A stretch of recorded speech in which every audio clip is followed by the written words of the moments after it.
بسم الله الرحمن الرحيم إن الحمد لله نحمده ونستعينه ونستغفره ونعوذ بالله من شرور أنفسنا ومن سيئات أعمالنا من يهده الله فلا مضل له ومن يضلل فلا هادي له أشهد أن لا إله إلا الله وحده لا شريك له وأشهد أن محمدا عبده ورسوله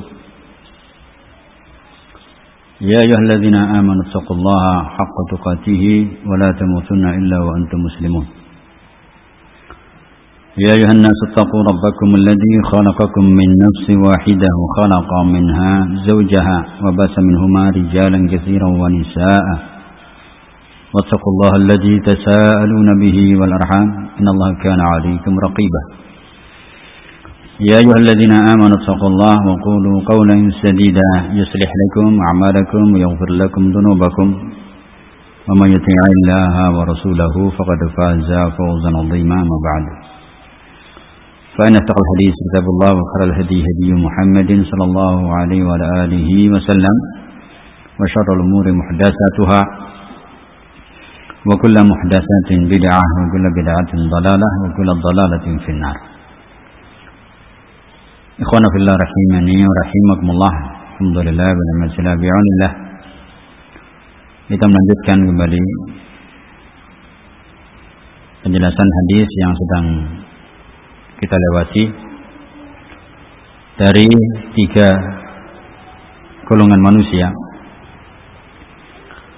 yang di dunia punya amalan-amalan besar dan di akhirat diadili pertama kali sebelum manusia yang lain, dan ternyata amalan-amalan besar itu tidak berbuah ganjaran yang besar di sisi Allah Subhanahu wa taala, namun justru berbuah kepada datangnya balasan bencana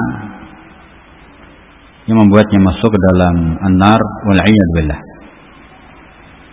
Berkata Syekh Shalih Fauzan hafizahullah taala, wa ma sinfus salis al-warid dzikruhum fi hadzal hadis, adapun golongan ketiga yang datang penyebutannya di dalam hadis ini, fahum al-mutasaddiqun, mereka itu adalah orang-orang ahli sedekah, ahlul mal, yang mengetahui bahwa di dalam hartanya tidak hanya untuk dinikmati sendiri, tapi ada hak-hak yang juga perlu ditunaikan. Secara zahir, orang yang semacam ini, apalagi ketika diiringi dengan ilmu, maka sungguh kedudukannya itu sangat mulia. Wala syakka bi anna shadaqah laha sababun azim, dan tidak diragukan lagi bahwa sedekah itu memiliki potensi ganjaran yang besar.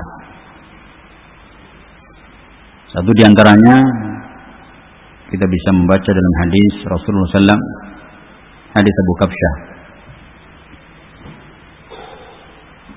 innama dunya li arba'ati nafar, dunia itu penduduknya itu ada 4 golongan manusia. Rajulun razaqahullahu ilman wa yu'tihi mala, yang pertama orang yang diberikan oleh Allah ilmu dan diberikan anugerah harta, fa huwa yattaqi fi malihi rabbahu, dia melakukan pengelolaan hartanya dengan bertakwa kepada Allah. Wa ya'lamu lillahi fihi haqqa, tahu dalam hartanya ada hak yang perlu dikeluarkan. Fa huwa bi ahsanil manazil 'indallah, maka orang begini adalah terbaik kedudukannya di sisi Allah. Ini harta. Satu sisi bisa memberikan peluang besar, menjadikan orangnya memiliki kedudukan yang paling baik di sisi Allah Subhanahu wa ta'ala. Meski dalam prosesnya tidak mudah, Karena semakin banyak memiliki harta, akan semakin banyak pula menghadapi penghisaban. Sehingga orang yang punya harta dibanding orang yang miskin, proses masuk ke dalam jannah itu lebih cepat orang miskin.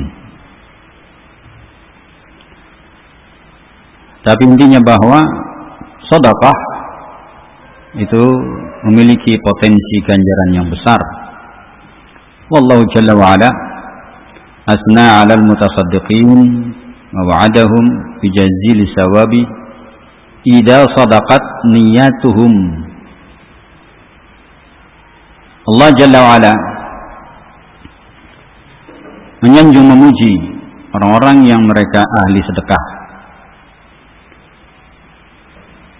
dan memberikan janji untuk mereka dengan ganjaran yang melimpah dengan catatan sedaqat niyatuhum, betul atau benar niat-niat mereka. Ya, satu di antaranya disebutkan dalam hadis ini, harta yang dimiliki dibelanjakan sesuai dengan hak yang ada di dalamnya dan diiringi dengan sikap takwa kepada Allah. Bikhilafi ma idza kanat niyatuhum talabul madhi, beda dengan orang yang ketika niatnya itu adalah untuk mencari pujian. Liyuqal, untuk dikatakan huwa karimun wa muhsin, untuk disebut sebagai karim, orang dermawan, atau disebut jajaran muhsinin, para penderma yang membelanjakan hartanya dengan kedermawanannya.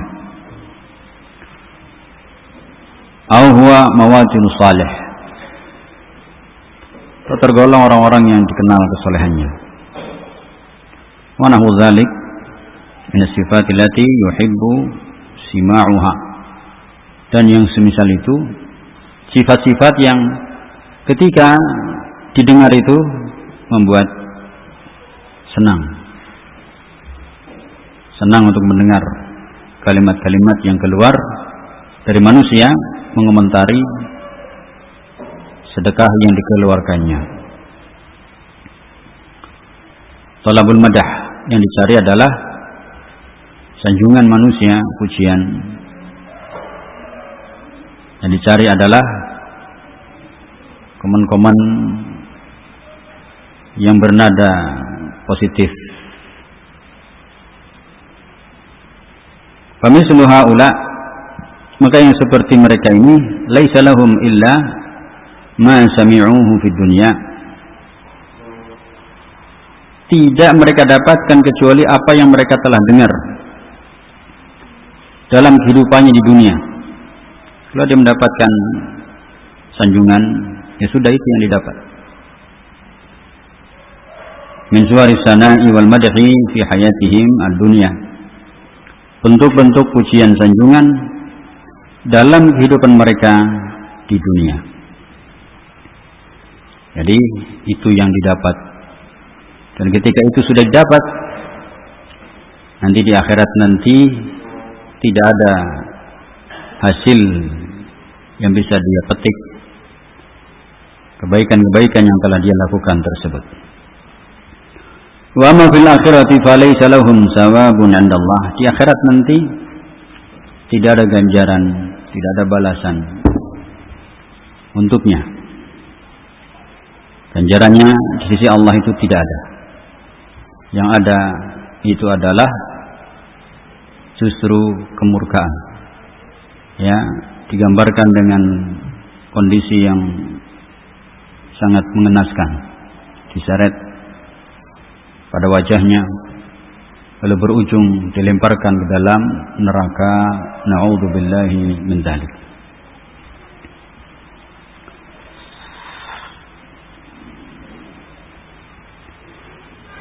Wa li-Tirmidzi fihi anna Muawiyah radhiyallahu ta'ala anha lama sami'ahu baka. Disebutkan dalam riwayat Al-Imam Tirmidzi, ketika Muawiyah radhiyallahu taala anhu mendengar tentang hadis ini, beliau menangis. Kita tahu bahwa Muawiyah radhiyallahu taala anha satu di antara sahabat yang mulia, satu di antara pejuang yang telah memperluas wilayah kaum muslimin. Ketika mendengar hadis yang seperti ini, beliau pun menangis. Wa ta'ala qaulahu, kemudian membaca ayat Allah Subhanahu wa taala, "Man kana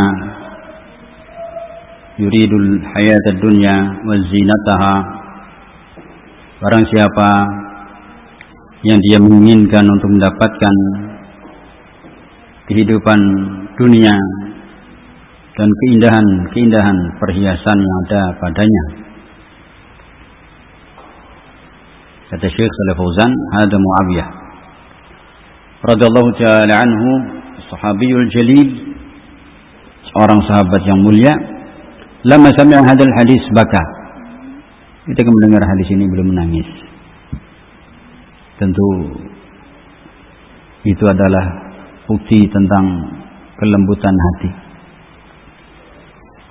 bukti tentang pengaruh dalamnya ilmu, karena ilmu yang bermanfaat itu akan menjadikan pemiliknya memiliki khasyah kepada Allah. Innama yakhshallaha min ibadihi al-ulama.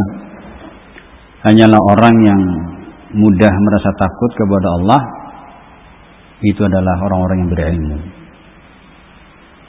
Muawiyah menangis.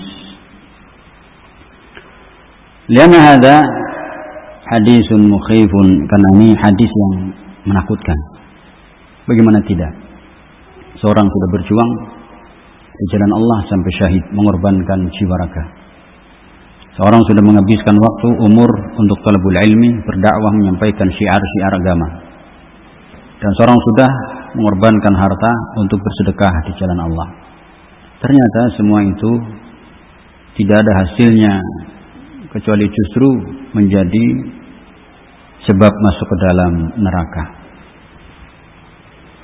Fa idza kana haula'i salasah al-warid dzikruhum fil hadis alladziina a'maluhum min ajallil a'mal yasiruna ila an-nar yaumil qiyamah bisababi niyatihim allati laysat lillah.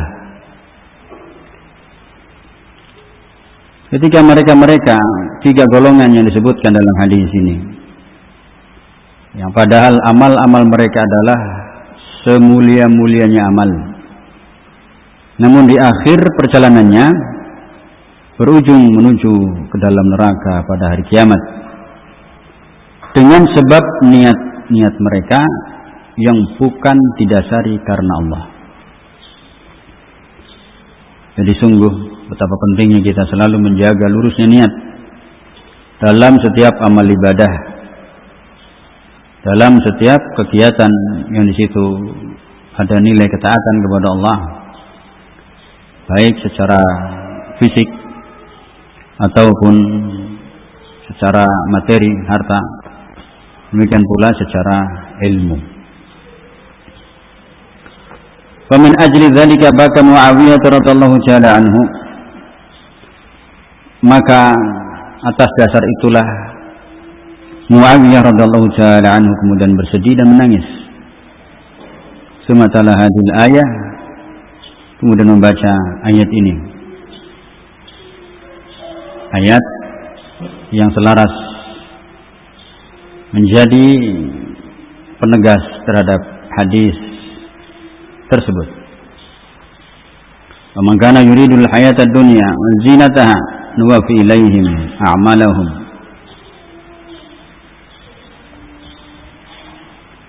Barang siapa yang dia menginginkan kehidupan dunia dan keindahan-keindahannya, balasan-balasan kesenangan di dunia, nuwaffi ilaihim a'malahum fiha, ya sudah, kami berikan, kami tunaikan kepada mereka balasan untuk amal-amal mereka di dalamnya. wa hum fiha la yubkhasun, dan mereka tidak akan dirugikan, tidak akan dikurangi jatahnya, akan ditunaikan sesuai dengan porsinya. Allah tidak menzalimi siapapun. Allah sudah menyatakan, ini haramtu zulma ala nafsi, sungguh aku telah mengharamkan kezaliman atas diriku. Wala tadzalamu bainakum, maka jangan kalian di antara kalian itu saling berbuat zalim. Maka Allah mengetahui niat-niat yang ada dalam masing-masing hati orang yang beramal, dan Allah tidak akan merugikan siapapun. Ketika niatnya adalah untuk mendapatkan penghasilan dunia, apakah pujian, apakah materi duniawi, atau memamerkan amalan, maka itu semua akan diberi oleh Allah Subhanahu wa taala apa yang diinginkan. Tapi kemudian tidak berhenti sampai di situ. Allah menyatakan, ulaikal ladzina laisa lahum fil akhirati illa an-nar. Mereka itu adalah orang-orang yang laisa lahum. Syekh Ibnu Utsaimin, ini bentuk an-nafyu, penafian. Dikatakan tidak ada untuk mereka fil akhirah hasil dari amalan-amalan kebaikan yang mereka lakukan di dunia. Hasil di akhirat tidak ada. Laisa lahum, tidak ada mereka dapatkan. Setelah dinafikan di sana, kemudian diikuti dengan penetapan, tidak ada hasil bagi mereka illa kecuali an-nar, kecuali hasilnya itu adalah neraka. Namanya isbat. Jadi satu dinafikan bahwa hasilnya tidak ada, yang kemudian ditegasi dengan hasil yang didapat itu hanya balasan berupa neraka. Na'udzubillahi min dzalik. Syekh Ibnu Utsaimin rahimahullah taala ketika membawakan penjelasan hadis atau membawakan penjelasan tentang ayat ini berkaitan dengan yang pertama, amalan orang-orang kafir. Yang tentunya mereka beramal tidak lain keinginannya kecuali dunia. Maka orang kafir itu akan ditunaikan oleh Allah amalan-amalan yang mereka lakukan di dunia, balasannya di dunia dengan kebaikan berupa kebaikan dunia. Makanya jangan heran kalau ada orang kafir berbuat baik, kemudian dia punya usaha lancar. Ada orang kafir dia jujur, usahanya lancar maju. Ada orang kafir senang berbagi, menolong orang susah, itu juga akan berpengaruh, penghasilannya melimpah. Karena itu adalah bentuk pemberian Allah, di mana Allah tidak mengurangi balasan kebaikan bagi siapapun dari kalangan hambanya. Tapi cukup sampai di situ. Sedangkan di akhirat, laisa lahum, tidak ada bagi mereka pendapatan di akhirat illa nar, kecuali hanya neraka karena kekafirannya. Yang kedua, ayat ini berkaitan dengan orang-orang yang mereka beramal dengan riya, suka pamer. Di mana riya yang diinginkan tidak lain kecuali pujian. Dengan amal yang dipamerkan, dia ingin pujian, dia ingin kedudukan, dia ingin posisi di tengah-tengah manusia.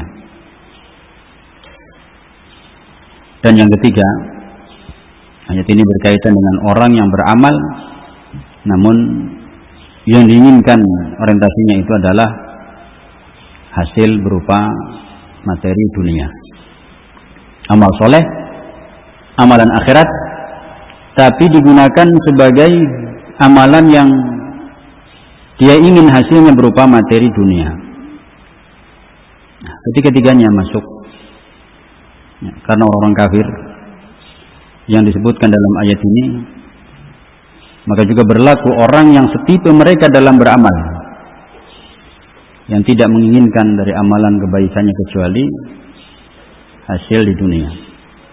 Demikian pula orang yang riya, demikian pula orang yang sum'ah, demikian orang yang menggadaikan amalan akhirat untuk hanya mendapatkan penghasilan materi duniawi.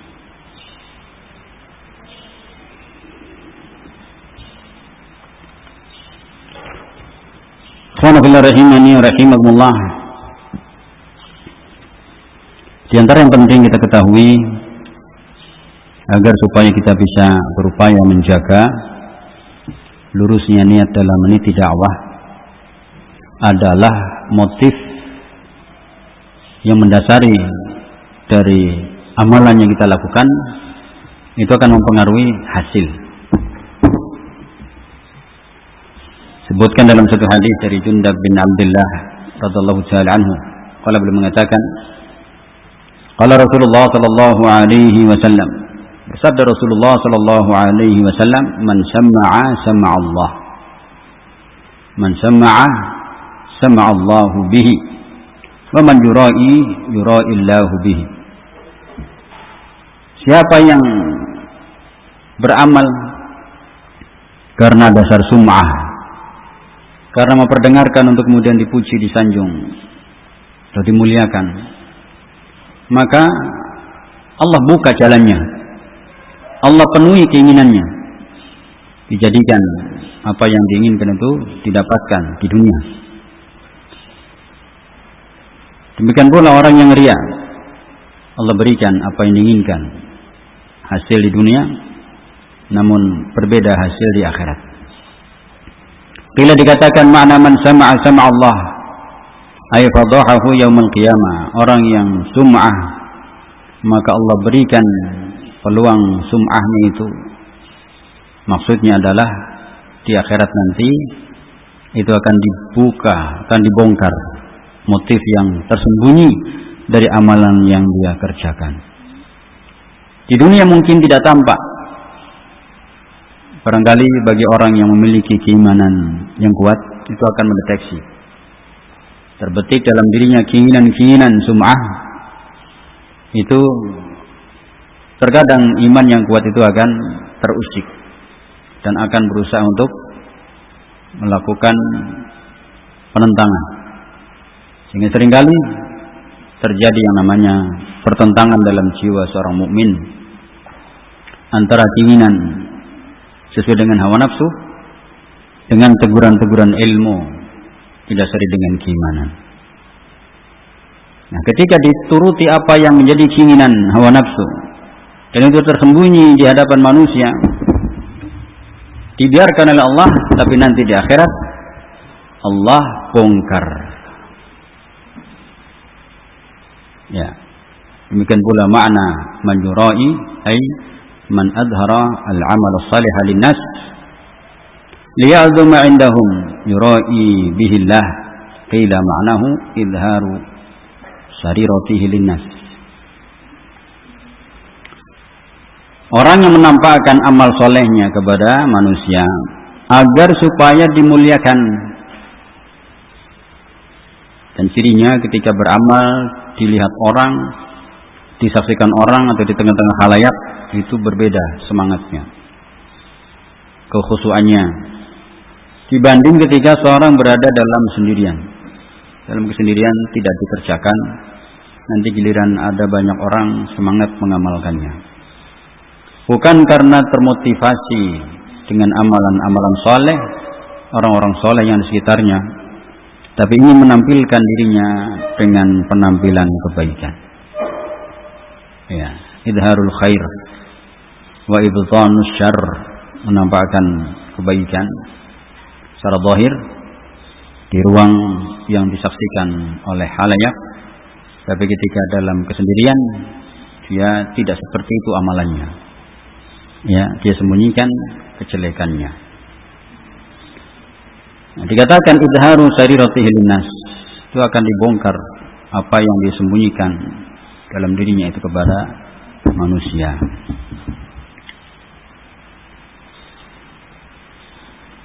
Kata Syekh Shalih Fauzan, man sama'a ay ahabba ay yasma'an nasu qira'atahu wa dzikrahu. Dia senang untuk memperdengarkan kepada manusia bacaannya, qiraahnya atau zikirnya kepada Allah Jalla wa Ala.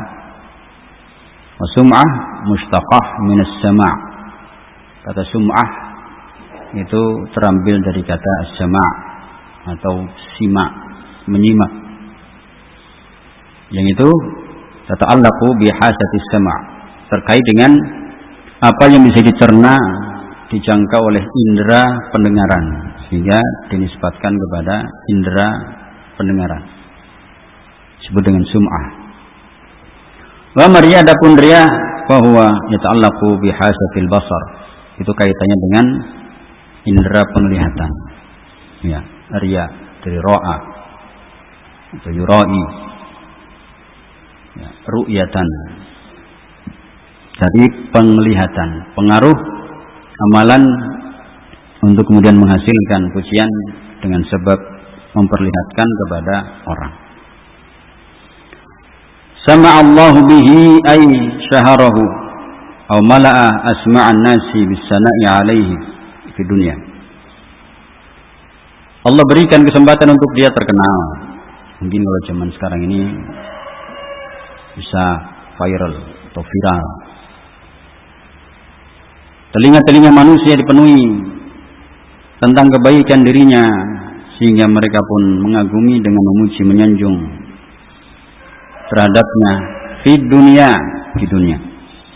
Wa yafdahuhu yaumil qiyamah bima intahu alaihi min khubzis sarirah. Tapi di akhirat nanti dibongkar, akan dihinakan di hadapan manusia apa yang dia sembunyikan dengan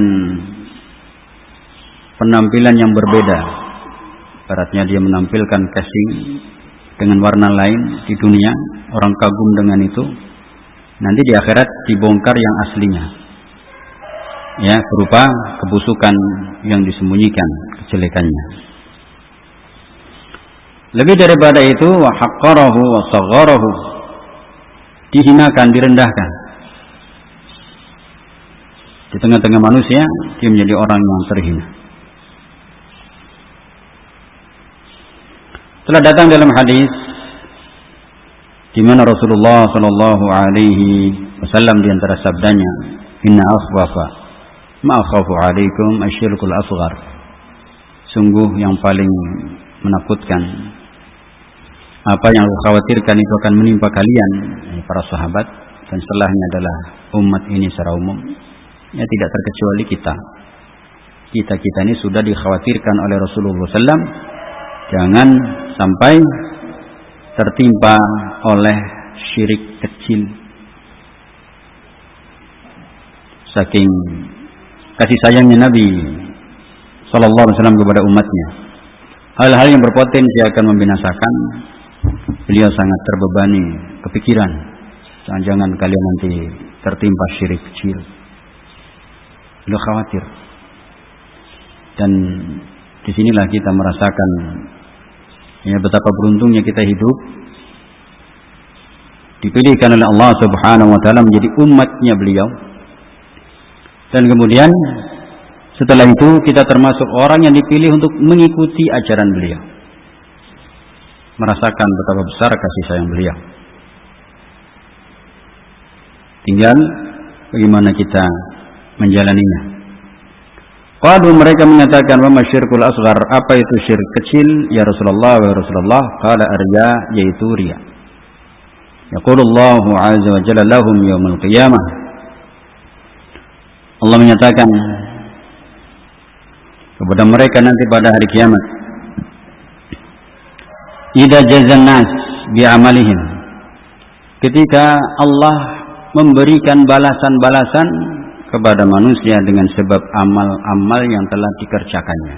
Ketika semua orang yang beramal dikumpulkan, lalu Allah berikan, Allah tunaikan balasan-balasan yang menjadi hak mereka dengan amalan-amalan yang sudah dikerjakan itu. Namun khusus untuk orang-orang yang riya, Allah menyatakan, izhabu ila alladziina kuntum turauna fid dunya. Adapun kalian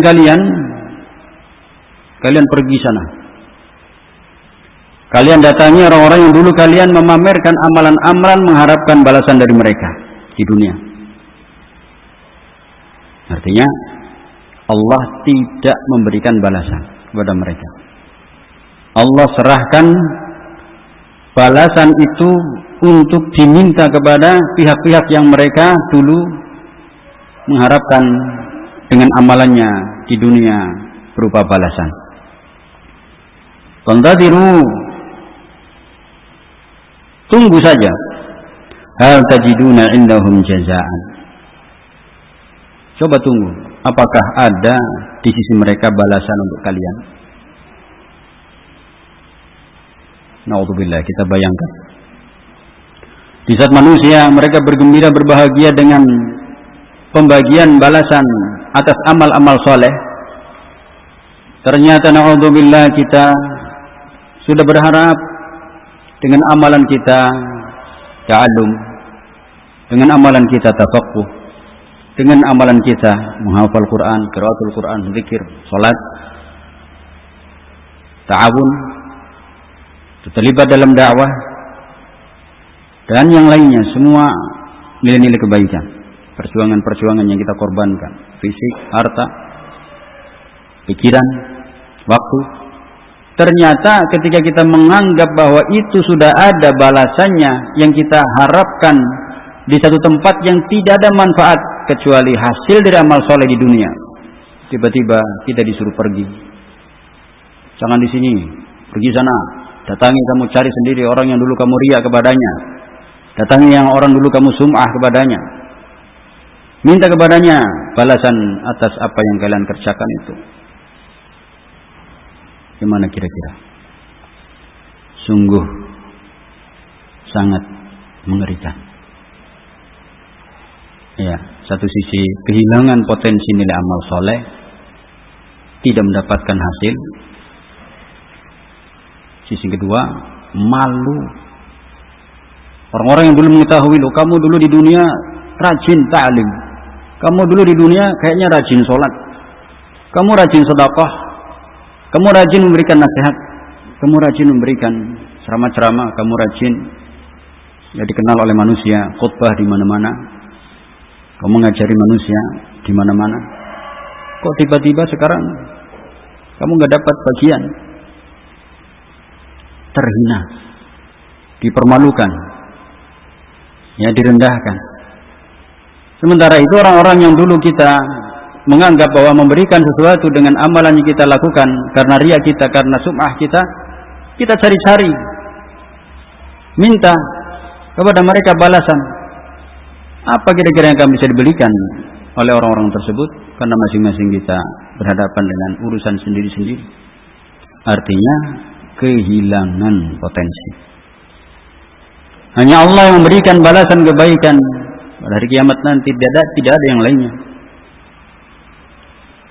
Artinya ketika kita disuruh mencari orang-orang yang kita riya kepada mereka, ya tidak akan ada menghasilkan balasan apapun. Na'udzubillah. Bentuk kita terhina, na'udzubillah, karena kita terjebak dalam amalan yang riya.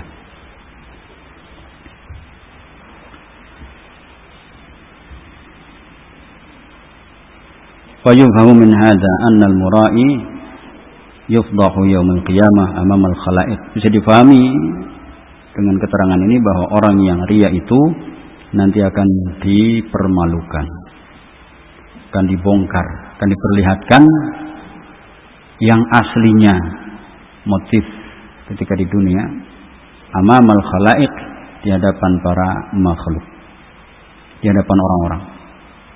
Jadi orang-orang akan kaget melihat, ternyata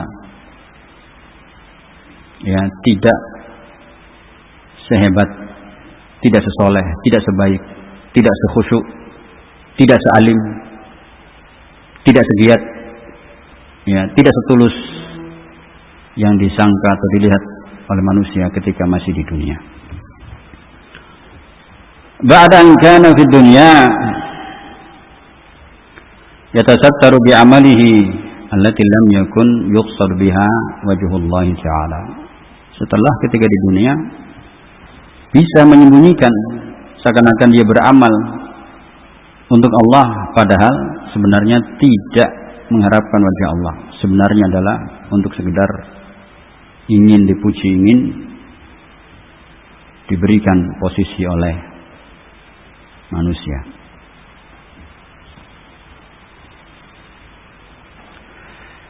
Wa yadkhulu fi hadha, masuk dalam pembahasan ini pula adalah al-mutasaddiqu li ghairi wajhillahi ta'ala. Tadi sudah disinggung jenis orang yang ketiga yang bersedekah bukan untuk mengharap wajah Allah. Wa qari al-Qur'an alladhi lam yaqsud bi qira'atihi siwa sana' an-nas alaihi. Orang yang membaca Quran yang tidak ada motif kecuali dengan bacaannya hanya sebatas ingin dipuji oleh manusia. Wa ghairu dzalik minal a'mal, dan juga yang lainnya dari amal-amal allati lam yurad biha atau lam yurid biha sahibuha wajah Allah Ta'ala, yang tidak diinginkan oleh pelakunya ya wajah Allah, tidak ikhlas semata untuk mengharapkan ganjaran dari Allah Subhanahu wa Ta'ala. Ini nasihat untuk kita bersama. Saya tentunya pertama kali apa yang kita baca ini adalah teguran, koreksian, evaluasi dari ulama kita. Walihada fa innahu man amila amalan ala ghairi ikhlas, oleh karena itu siapa yang beramal dengan tanpa didasari keikhlasan, wa inna ma arada bihi ayarahu an-nas yasma'uhu, namun hanyalah yang diinginkan agar orang melihat, orang mendengar. Juzya ala dzalika, dibalas oleh Allah atas apa yang menjadi motif orientasinya itu. Bi ayushhirahu Allahu Ta'ala wa yaqdahuhu wa yudhiru ma kana yubtinuhu. Allah akan berikan apa yang diinginkan, dimasyhurkan. Jadi bisa jadi orang kemudian terkenal, orang kemudian dielulukan oleh manusia, orang semuanya kagum, terpukau dengan aktivitas kegiatan amal solehnya. Tapi nanti akan dibongkar dan ditampakkan apa yang disembunyikan selama ini dengan amalannya tersebut. Wa yadkhulu fi dzalika man arada bi amalihi al-ja wal manzila indan nas. Masuk dalam pembahasan ini pula orang yang beramal untuk mendapatkan kedudukan dan posisi di tengah masyarakat, di tengah manusia. Fa innallaha yajzi 'ala dzalika. Allah akan berikan balasannya. Allah akan berikan kedudukan. Bisa dia menjadi tokoh, bisa dia menjadi orang yang terpandang punya posisi kedudukan. Ya. Mendapatkan pujian di dunia. Tetapi ma'a khusranihi li sawabil akhirah. Beriringan dengan itu menanti kerugian, tidak mendapatkan ganjaran di akhirat. Na'udzubillah min dzalik. Yang terpenting bagi kita, yang pertama tentunya tidak berhenti dari beramal. Dan kedua, terus mengoreksi dan berusaha untuk mendeteksi iradah, keinginan-keinginan yang terbetik di dalam diri yang tersembunyi. Segera ketika muncul untuk kemudian dihalau, dihilangkan, agar supaya selamat amalan kita ternilai di sisi Allah sebagai amalan soleh, dan kelak kita pun mendapatkan bagian balasan ganjaran yang setimpal atas amalan soleh yang kita kerjakan, bukan sebaliknya. Barakallahu fikum. Ini pembahasan berikutnya, insyaallah kita lanjut pada pembahasan yang seterusnya nanti di akhir pertemuan, insyaallah malam. Ya, setelah kita berusaha beramal, setelah kita bersungguh-sungguh, maka ada dua hal yang perlu kita kelola dengan baik, yang kedua-duanya bisa mendatangkan potensi kehancuran, yaitu ketika kita sudah berusaha gagal, jangan putus asa, dan ketika kita berusaha kemudian berhasil, jangan ujub. Ini dua perkara yang bisa mendatangkan kehancuran. ya, putus asa dan ujub bangga diri. Wallahu a'lam bishawab. Jazakumullah khair walhamdulillahirabbil alamin. Fadhalu hafizakumullah.